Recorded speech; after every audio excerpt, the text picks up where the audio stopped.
in here tonight. What I'd like for each panelist to please get up one by one, give your name, what church you belong to, how long you've been in the ministry, and if you want to tell us a little bit about yourself, what you do, or just something sticks out about you. What makes you who you are? So we'll start with our own General Oscar. Jason,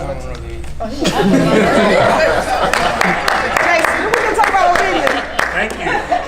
All right, we'll start off with Minister Jason Keith. Say your name and we'll go down.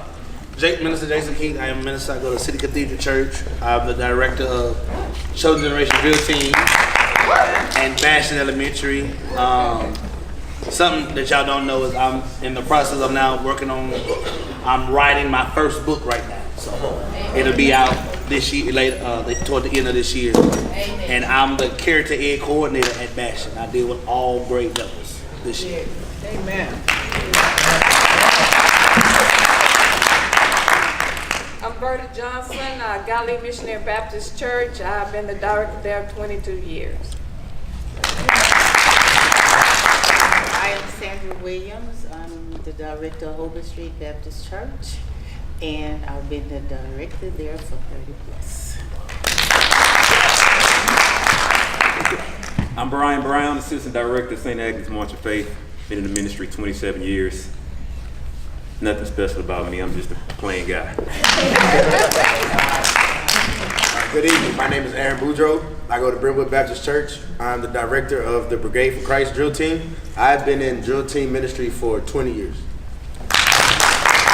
Good evening, everybody. Clifford Produce the Fallbrook Church, Walters Road. Took my first drill team to competition in 1998. James Newell, assistant director, Christian Steppers drill team, Great St. Matthew, and I'm the media guy. 30 years service drill team. I'm Jason Walker. I'm assistant director at Fountain Praise Drill Team. I've been in drill team a lot of years. We don't count years, we make years count.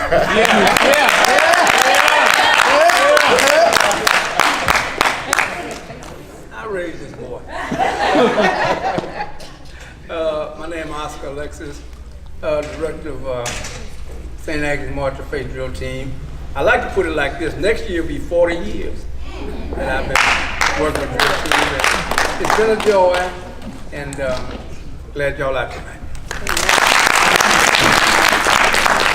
And for some of you, I am Linda Blackshaw. I'm the director of Damascus Missionary Baptist Church. Yes, and I am his assistant director, Brother General Oscar Alexis. You know, you give me a hard time, right? Yeah, I know. See that? I got one more. Okay, I'm sorry. But anyway, I have been in the ministry for 30 years, and it has been a truly a blessing. Like Minister Jason Keith said, there have been some good days and there have been some bad days. But you know what the good thing about it? Because we love it. And it doesn't matter if we got one or two in that drill team, we still gonna succeed and push forward anyway. Amen? Amen? And that's what we're saying about all you great people that are out there. So now we're gonna turn the table over to you. And here's your panelists that just introduced themselves. So whoever has a question for any one of them, they can answer it for you. Now, it's in your hand. First question. Not everybody at one time. Don't be afraid.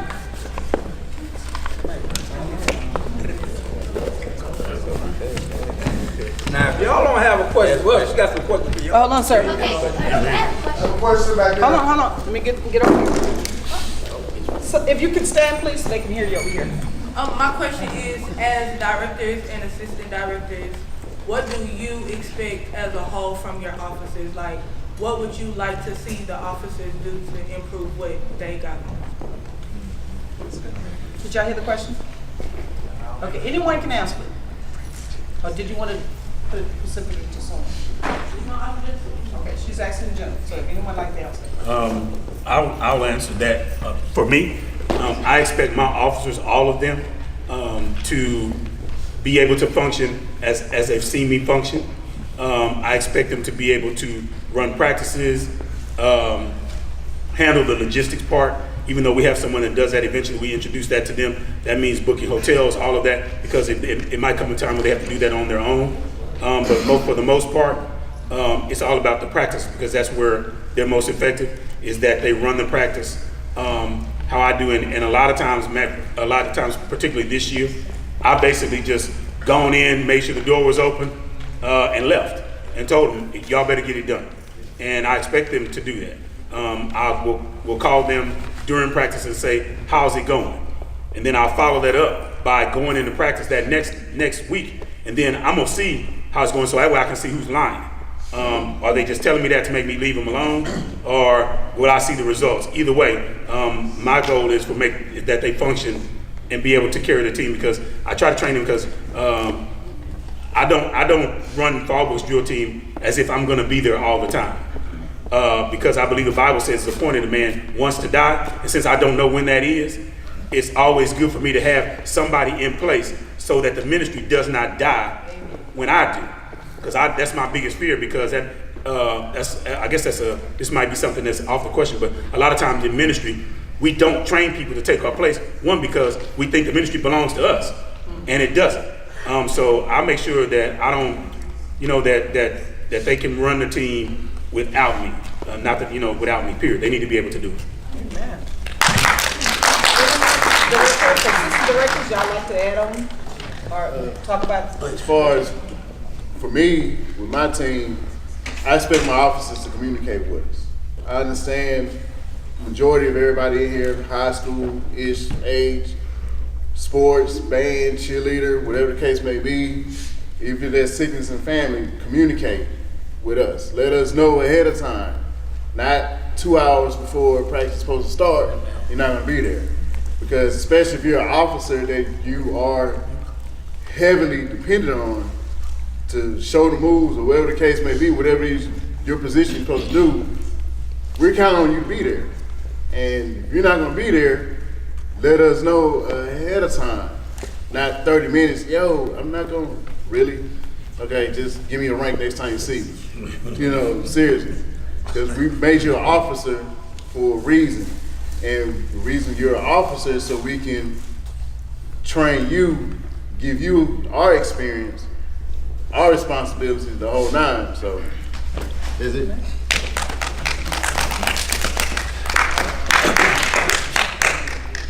Well, with my officers, the last 2 years, I've been letting them make some judgment calls. Tell Selena, we're trying to let them make decisions like you guys said, let them make some decisions. And so one of the things I tell them, so-and-so, what is your decision about a certain person? So sometimes, because I always get to until Brother Alexis had to get on me, we focus on Gulf Coast and Congress. They're not going to be ready. They're not going to be ready. Well, why? And then what have you done as an officer to train that person to get ready? What have you done? Have you seen their own? Did you take the time out to do what you were supposed to do as an officer to make that person ready? So if you've done all that you can do then, why is that person not ready tomorrow? Why? Amen. Anyone a question over here?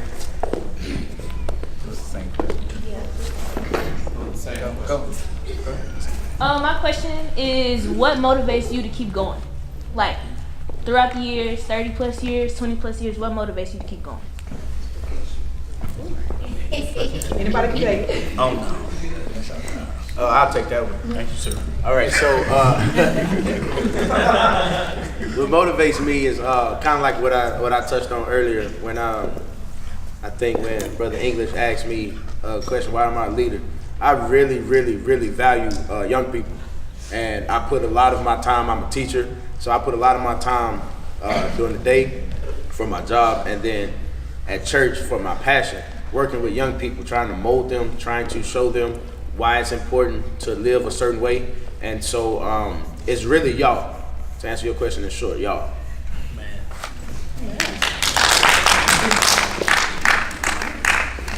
What motivates me is that I have to remember who I'm doing it for.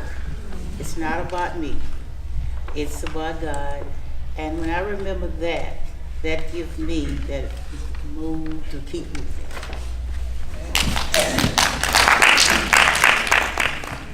I'll say something. I remember being you all. Period. I remember sitting out there in y'all seats when I was a kid. Now I'm a grown man. I'm up here talking to y'all. I transitioned from a young boy to a grown man, and to give back. I'm big on giving back, community service, change the world. And I just like seeing you all's faces. No better place to be tonight.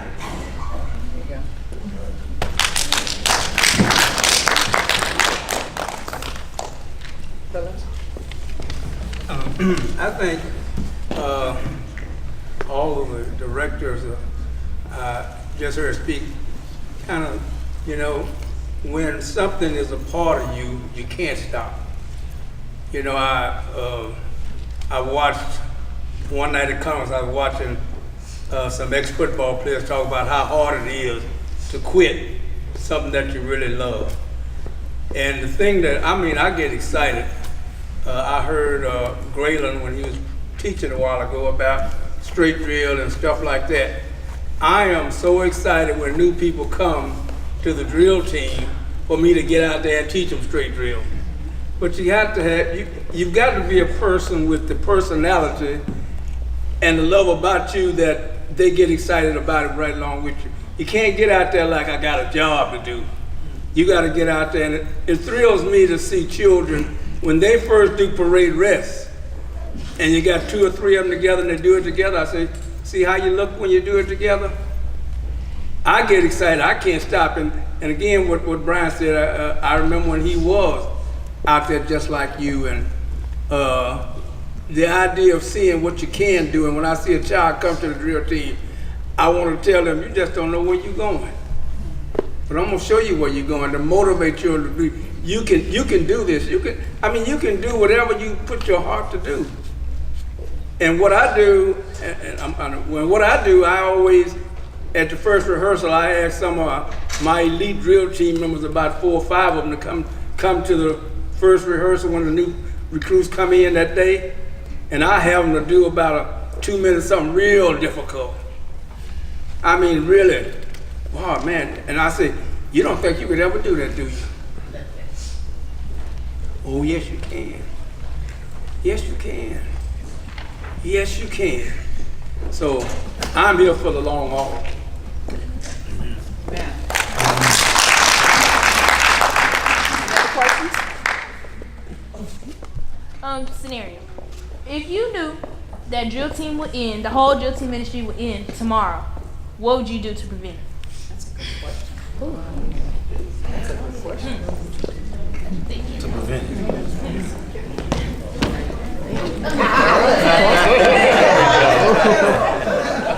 If the whole drill team ministry ended tomorrow, I'd march by myself.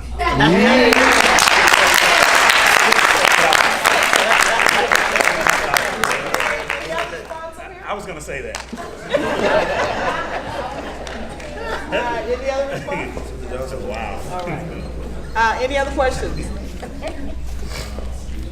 Any other questions? Come on.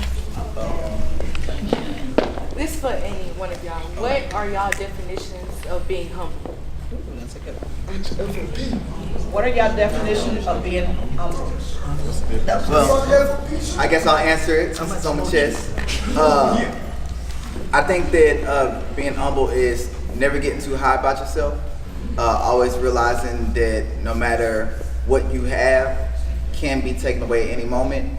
And to really, it may sound cliche, but one thing I really learned is they say give all your glory to God. And every time somebody gives you some sort of glory, if you just give it to God, you never absorb it. So it's hard to ever be arrogant or cocky. And to be honest, when you work really, really hard at something, anytime that I may do good at something, instead when I hear that thank you, or if we do well, all I think about is how hard it was to make it there. And with that, it's impossible for me to just sit there and soak in it. So my definition of being humble is staying grounded, never getting too high, and continuing to work hard. Okay. Anyone else would like to give a response? Okay. Next question. Anyone?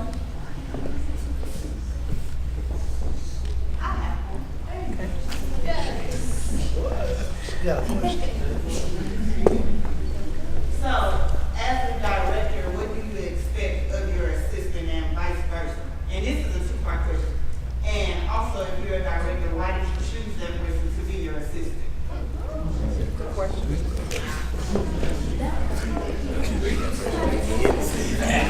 I think since I'm gonna turn my turret over here to Cameron.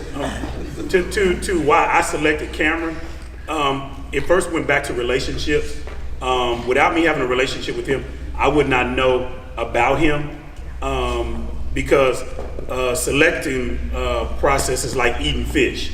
If you take a bite, there might be bones in. You gotta spit the bones out and turn the fish the other way. So with Cameron, I watched him grow in the drill team. I watched him how he was at home. I talked to his parents. I knew where he came from. I knew his grandparents. So I chose him because he was the one that stuck. They stick out. You can tell. And first, let me back up.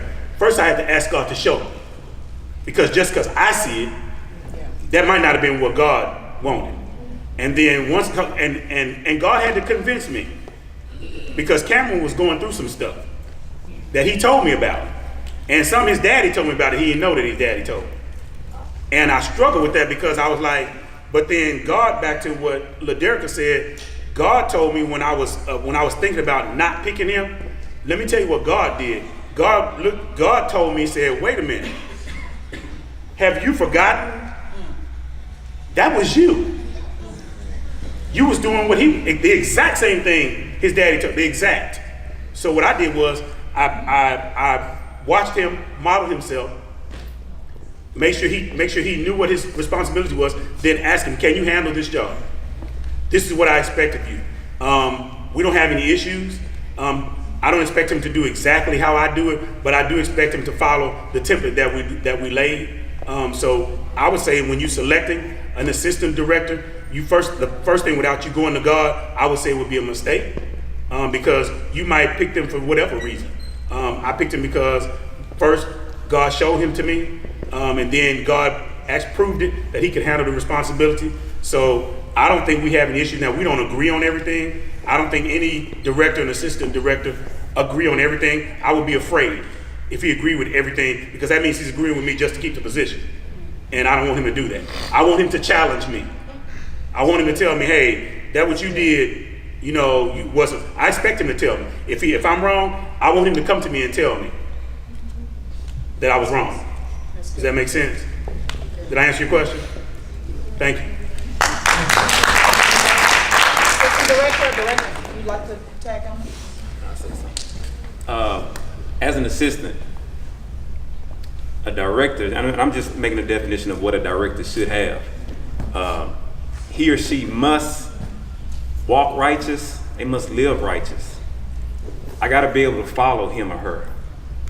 I gotta wanna be motivated by him or her. Not only that, I gotta respect him or her. They got to, man, I could go on and on about Brother Lexus. I mean, I'm just as crazy about drill team as he is. Hopefully, that's one of the characteristics of why he chose me to be, his assistant.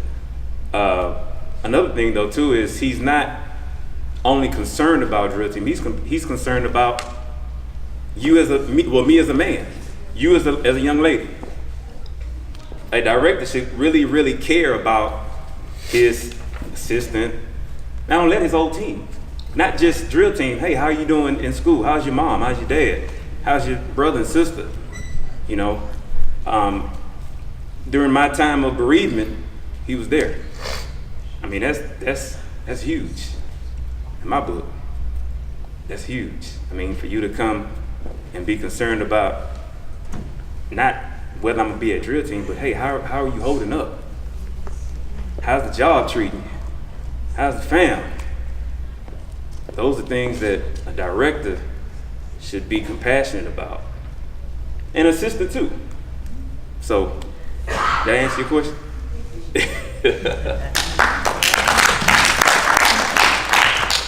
me just say this. Assistant director is someone that is almost a carbon copy of you.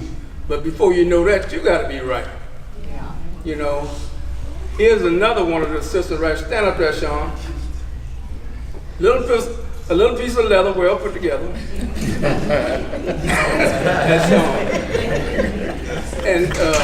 These two guys, man, I don't have no Brian. I was telling Reverend English outside, you know, I remember when St. Agnes I had 54 people join the drill team in one day once. We had 120. I was showing them pictures of us in the parade. And I used to boast about, yeah, we got all these folks in the drill team. I don't go around and pick up nobody. And we ain't got no bus to pick up nobody. And they all there on time. I used to boast about that. But the Lord changed all that. I was telling him, Wednesday at rehearsal, I had to go almost 20 miles to pick up 2 of my drill team members. And Brian went another 20 miles to pick up 2 more. So, but these are people that we are concerned about. And I know Brian loved the drill team. That's why I asked him and I told LaDonna International that I wanted him to be the assistant international because he's a good follower. And in drill team practice, I noticed if him and Sean be teaching and I'll be giving my little comments, and if I say something, Brian will say, whoop, whoop. Brother Lex want to say something. He'll stop whatever going on. And I really admire him for that. And when you look at it, don't choose your friend. Your friend might not be right for the job. Don't choose your buddy. A lot of drill teams make this mistake by making their buddies their matrons, their buddies their supervisors, and the buddies ain't got nothing to do with drill team. You got to have people in drill team that's got drill team at heart, that love what they're doing. Thank you. Any other comments? I'll do it quick. Just because my perspective is a little bit unique on it, I actually started in St. Agnes. And then when I started looking for another church, I went to Found the Praise, and I really didn't know much about the drill team. But because I had a great leader in Alexis, one thing that helped that decision is that in the new director, I saw all the same qualities as I did in my original director. And so, like, if you know what great is, you can see the qualities in somebody else. Even if they don't have, like, the years of experience or the years of success, you can see those qualities. And when I actually really came to Found the Praise. I signed up to be a male matron. Seriously. Yeah, I really did, no lie. But I have my reasons, but then, so eventually I got elevated to a role, and it's not a role that I ever asked for, and it's not a role that I ever really was shooting for, things of that nature. And I say that because it helps me realize, because there's a chance that I may be the next director and I have to look for an assistant director. And so if you're a great follower, first, before you're a great leader, you know to look for a great follower. And I just kind of think that's how, I know it's a little bit different now because a lot of dads and stuff aren't in the household, but it's kind of, when I grew up, I was told that, like, a woman will tend to look for a guy who is like her dad. And that's because if she saw something, some sort of greatness, or saw some love or whatever, she's going to desire that same thing. So I saw that in who I went under, and so now I continuously look for that for whoever's next, just in case that position comes where I have to make the same decision. Amen. Now, that's good. A woman does look for what her daddy characteristics and that she look for the same thing in men. Any other questions? Okay, there's one back there. I'll come back and get you guys in a minute.